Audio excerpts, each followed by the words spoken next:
Obamacare takes $500 billion out of Medicare and funds Obamacare. We, of course, didn't do that.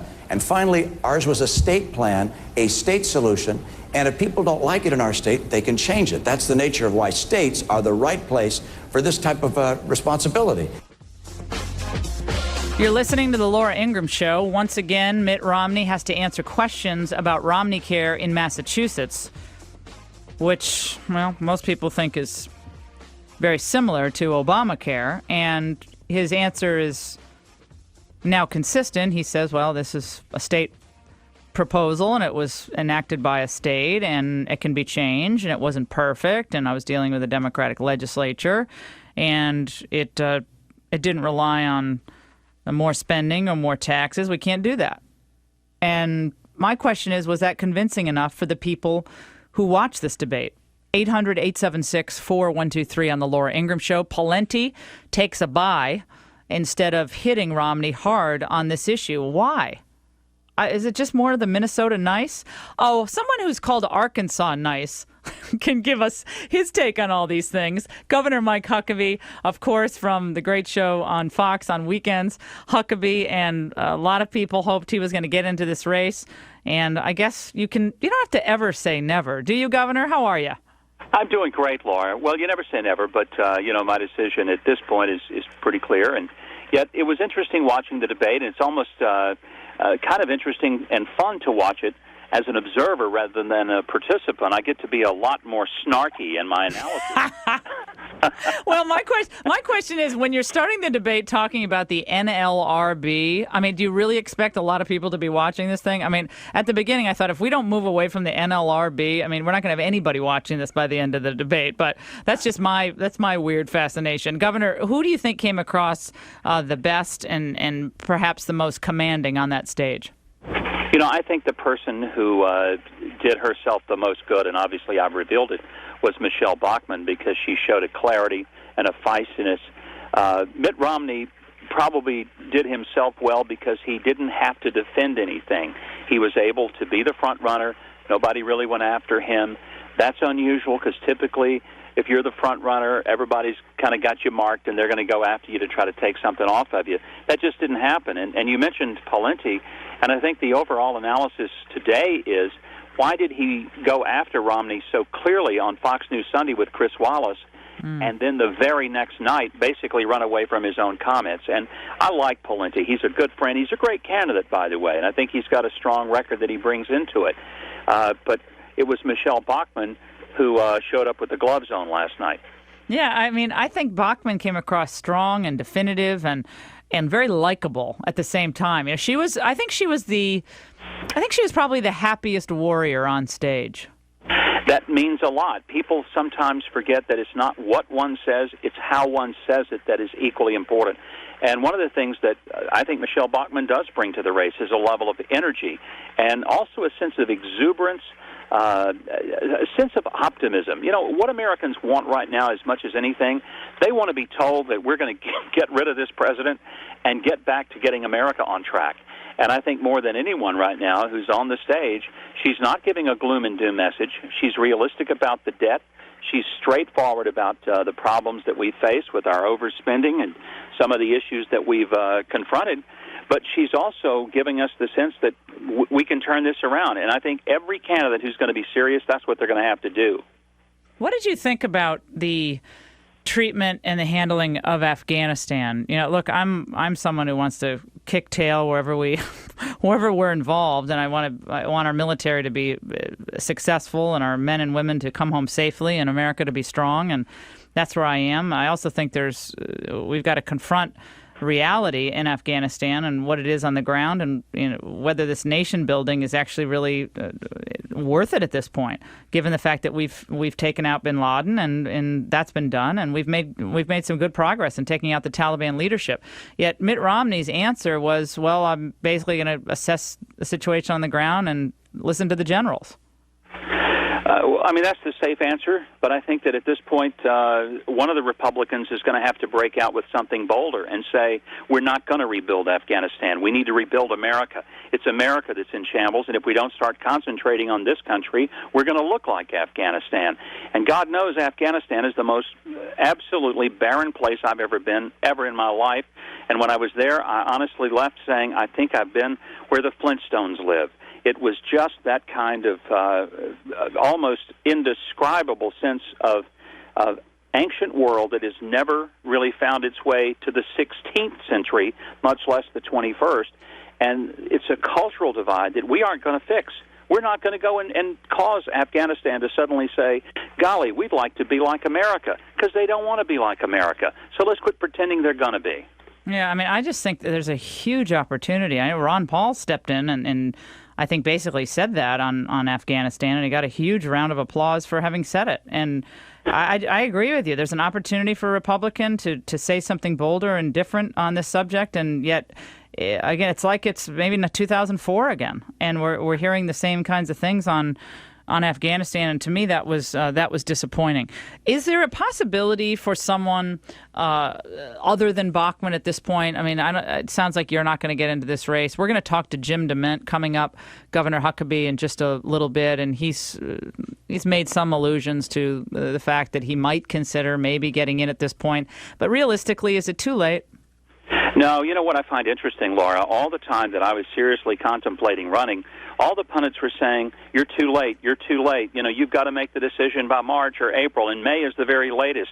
Now it's June, almost the end of June, and people are saying, oh, you know, there's still room for people to get in. They could get in the fall, they could get in next year. So I guess I wonder, and I'd love to ask some of those pundits who are so urgently declaring that the deadline had passed in March, I wonder what extended the deadline.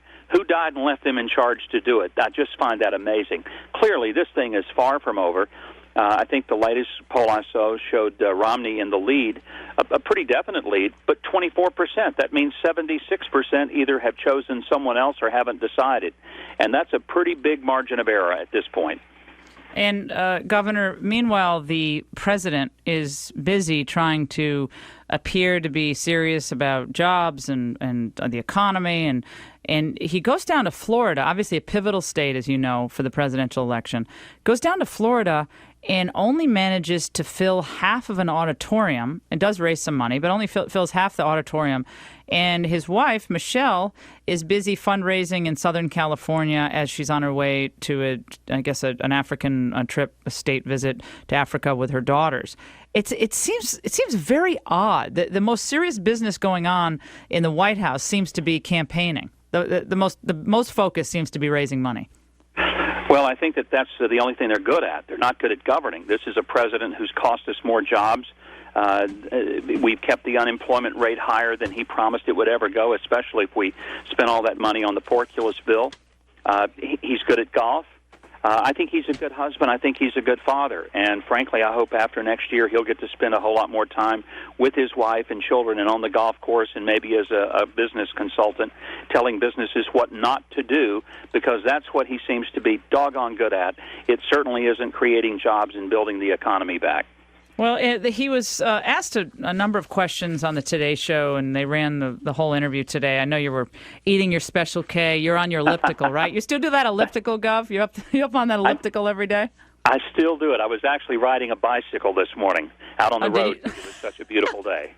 So you're riding the bike, and Ann Curry, meanwhile, is doing this interview with Obama. It's a taped interview, and she's asking about why is it that the stimulus didn't seem to work? Why is it that businesses aren't really, hiring, and what's happening?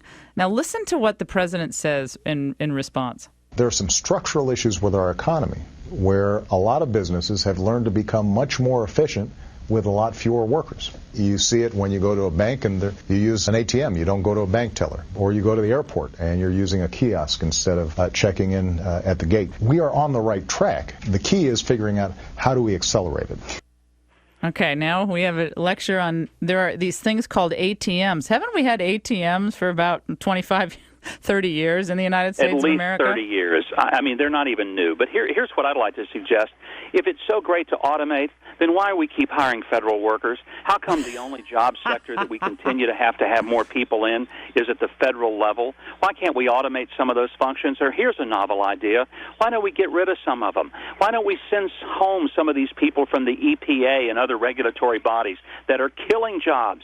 Mr. President, the reason we don't have jobs is not because of ATMs and kiosks. It's because of people like you who don't understand how the economy works and who've never signed the front of a paycheck. Gee, I'd like to be doing that interview instead of Ann Curry today. No, first of all, this is people are listening to you right now on the show, Governor, and they're thinking, why is this man not running for president? I mean, we just need someone to speak this way on these stages during these debates, where it's just boom, boom, boom. It's right off the right off the top of your head, and it's colloquial and it's conversational. And I mean, I don't mean to keep bringing this up, but I feel like sometimes in these debates, the candidates are so worried about saying something wrong that they don't sound like normal people. Just speaking from the heart. They honestly sound like they're talking to a group of people assembled around the boardroom of a corporate office. Yes. I would say that the number one thing, and I'm going to go back to my friend Tim Pawlenty, he needs to get rid of some of his consultants. I saw this with Romney 4 years ago, and I'm seeing it with Pawlenty now. Overcoached, overconsulted. Get rid of them. Looks Walk fearful. into the hall with your heart. Go in there with what you know you believe and what you know you have done. Listen to the question. Speak to it. If you make a mistake, so what? Americans can live with their leaders if they make mistakes. What they can't live with is a leader that doesn't know where his own compass is pointing. And that's what I think Americans, and particularly Republicans, are looking for on every one of those debate stages. Who comes here not so much with an index card filled with clever answers that a consultant wrote, but who comes here with the clarity of conviction and the consistency of thought? That's what we look for. Do you think Romney can beat Obama? Yeah, I think he can. And, I've said to many people, I know there's always this been narrative about the Mike Huckabee-Mitt Romney feud, but if Mitt Romney's our nominee, you're going to see me support him because every day of the week and twice on Sunday, Mitt Romney's going to be one heck of a better president than Barack Obama. And so whoever from our team gets the nod, I can assure you I want them to be the next president. Would there be any way you would consider being vice president? I was asked that a few weeks ago at the Clinton Center, and I think, the next thing I know, I'm reading that I'm toying the idea, I'm applying for the job. All I said was this, and I think it's a statement of fact. Sometimes my candor is misinterpreted as ambition, but what I said was vice presidency is the job nobody ever wants, and nobody ever turns it down. So that's the point. That's true. Well, I think that we've seen Joe Biden relegated now to Girl Scout pinning ceremonies. I mean, he's supposed to be tracking the stimulus dollars and working on this big deal that they're going to come up with to raise the debt ceiling or to stave off some type of disaster. Meanwhile, last time I checked, he was at some beach in Long Island. So I don't know what Joe Biden does, but it's a much safer place for him, Laura, because if he's doing anything else, he's a gaffe machine. I mean, I miss him. I miss him on the stage because we used his clips almost every week. We called it the Joe Biden Comedy Hour, and we had almost one every week, and it was hilarious. And now that he's been subjugated to attending foreign funerals and pinning Girl Scouts and buying cookies on command, the country is missing some of the greatest opportunities for humor. And Lord knows in this economy, we need a few laughs. And Joe Biden, we need you badly. Come back to the stage, Joe. It's hilarious. And Governor, you're going to scream. My book is coming out July 12th called Of Thee I Zing, and you're going to scream. Hopefully, and I'm waiting for my invitation to go on Huckabee and to try to play the drums. Okay, that's all. We need to get. Do you play drums, Laura? Yeah. Do I play drums? I can't even believe you're asking me that question. I did not know this. Yeah, you heard me play piano before. I can't believe you wonder if I play the drums. Okay. All right. You get in touch with me, have your producers call, let's book the show, and you're playing drums on my show. All right. Woo! All right, Governor Huckabee. Hey, thanks for joining us. It's so much fun. We really appreciate it. Great to talk to you, Laura. All right, you take care. Governor Mike Huckabee on the Laura Ingraham Show. He thinks Bachmann won. What do you think? Don't go away. The Laura Ingraham Show.